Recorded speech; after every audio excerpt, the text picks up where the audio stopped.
ധനകാര്യ വകുപ്പിൻ്റെ കേരള സർവീസ് ചട്ടങ്ങളാണ്. സർക്കാർ ജീവനക്കാരുടെ പഠന ആവശ്യത്തിനുള്ള അവധി അപേക്ഷകൾ കൈകാര്യം ചെയ്യുന്നതിലെ കാലതാമസം ഒഴിവാക്കുന്നതിനുള്ള മാർഗനിർദ്ദേശങ്ങൾ പുറപ്പെടുവിക്കുന്നത് സംബന്ധിച്ച് സർക്കാർ ഒരു പുതിയ ഓർഡർ ഇറക്കിയിട്ടുണ്ട്. സർക്കാർ ജീവനക്കാർ പഠന ആവശ്യത്തിനായിട്ട് സമർപ്പിക്കുന്ന അവധി അപേക്ഷകൾ കൈകാര്യം ചെയ്യുന്നതിനും തീർപ്പ് കൽപ്പിക്കുന്നതിനും കാലതാമസം ഉണ്ടാകുന്നതായും ഇതുവഴി ജീവനക്കാർ ബുദ്ധിമുട്ടുകൾ നേരിടുന്നതായും സർക്കാരിൻ്റെ ശ്രദ്ധയിൽപ്പെട്ടിട്ടുണ്ട്. ഈ സാഹചര്യത്തിൽ പഠന ആവശ്യത്തിനുള്ള അവധി അപേക്ഷകളിന്മേൽ സമയബന്ധിതമായിട്ട് തീരുമാനം എടുക്കുന്നതിന് ചുവടെ ചേർക്കുന്ന നിർദ്ദേശങ്ങൾ പുറപ്പെടുവിക്കുന്നു. എന്തൊക്കെയാണെന്ന് നോക്കാം. രാജ്യത്തിനകത്തോ വിദേശത്തോ പഠന ആവശ്യത്തിനായിട്ട് ശൂന്യവേതന അവധി ആവശ്യമുള്ള ഉദ്യോഗസ്ഥൻ KSR ഭാഗം 1 ഫോം നമ്പർ 13 അവധി അപേക്ഷ കോഴ്സ് ആരംഭിക്കുന്നതും അവസാനിക്കുന്നതുമായിട്ടുള്ള തീയതികൾ വ്യക്തമാക്കുന്ന കോഴ്സ് സർട്ടിഫിക്കറ്റ്, ആവശ്യമായിട്ടുള്ള അനുബന്ധ രേഖകൾ എന്നിവ സഹിതം സെലക്ഷൻ ലഭിക്കുന്ന മുറയ്ക്ക് അടിയന്തരമായിട്ട് നിയന്ത്രണ അധികാരിക്ക് അല്ലെങ്കിൽ ഓഫീസ് തലവന് സമർപ്പിക്കേണ്ടതാണ്. 2.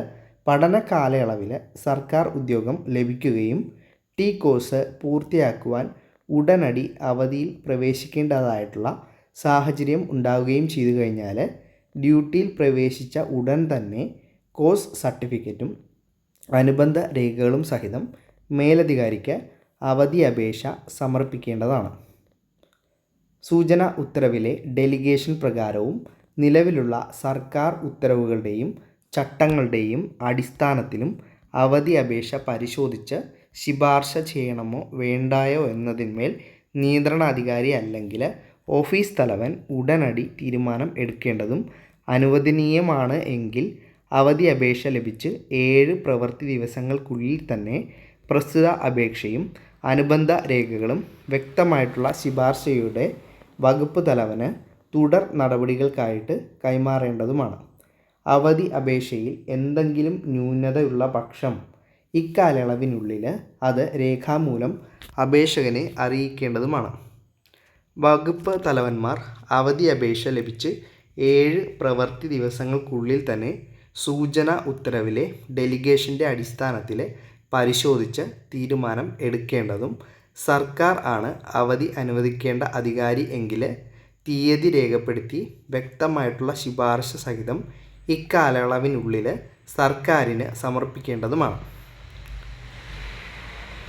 1 വർഷം വരെ ശൂന്യവേതന അവധിക്ക് സർക്കാർ ലഭിക്കുന്ന അപേക്ഷകൾ സൂചന ഉത്തരവിലെ ഡെലിഗേഷൻ അടിസ്ഥാനത്തിൽ പരിശോധിച്ച് ഭരണവകുപ്പ് തന്നെ ഉത്തരവ് പുറപ്പെടുവിക്കേണ്ടതാണ്. അപേക്ഷകൾ യോഗ്യമല്ലെങ്കിലോ ന്യൂനത ഉള്ള പക്ഷമോ ഇക്കാലയളവിനുള്ളിൽ ബന്ധപ്പെട്ടവരെ അറിയിക്കേണ്ടതുമാണ്. അടുത്തത് KSR ഭാഗം 1 അനുബന്ധം 9B പ്രകാരമുള്ള ശൂന്യവേതന അവധി അപേക്ഷകൾ KSR ഭാഗം 1 ചട്ടം 88, ചട്ടം 12, 91A എന്നിവ പ്രകാരം 1 വർഷത്തിന് മേലാണ് പഠന ആവശ്യത്തിനായുള്ള ശൂന്യവേതന അവധി എങ്കിൽ അപേക്ഷകൾ 7 ദിവസങ്ങൾക്കുള്ളിൽ തന്നെ ഭരണവകുപ്പ് ഉചിത തലത്തിൽ വ്യക്തമായിട്ടുള്ള ശുപാർശയോടുകൂടി ധനകാര്യ വകുപ്പിലേക്ക് ലഭ്യമാക്കേണ്ടതാണ്. ഇപ്രകാരം വിവിധ ഭരണവകുപ്പുകളിൽ നിന്നും ധനകാര്യ വകുപ്പിൽ ലഭിക്കുന്ന ഫയലുകൾ 7 പ്രവൃത്തി ദിവസങ്ങൾക്കകം തന്നെ തീർപ്പ് കൽപ്പിച്ച് വകുപ്പുകൾക്ക് തിരികെ നൽകേണ്ടതാണ്. നിശ്ചിത കാലാവധിക്കുള്ളിൽ അവധി അപേക്ഷയിൽ അന്തിമ തീരുമാനം എടുക്കാത്തത് കാരണം അവധിയിൽ പ്രവേശിക്കേണ്ടി വരുന്ന ജീവനക്കാരുടെ അപേക്ഷകൾ കാലതാമസം വരുത്തിയ ഉദ്യോഗസ്ഥൻ്റെ അല്ലെങ്കിൽ ഓഫീസ് മേധാവിയുടെ അല്ലെങ്കിൽ വകുപ്പ് അധ്യക്ഷൻ്റെ വിശദീകരണം സഹിതം സർക്കാരിലേക്ക് ലഭ്യമാക്കേണ്ടതാണ്. വിദേശത്ത് പഠനാവശ്യത്തിനായിട്ട് അവധി അനുവദിക്കുന്ന ഉത്തരവുകൾ പുറപ്പെടുവിക്കുന്ന ഭരണ വകുപ്പുകളാണ് ഇവിടെ പറയുന്നത്. 29/10/2012 183/26/ARM 1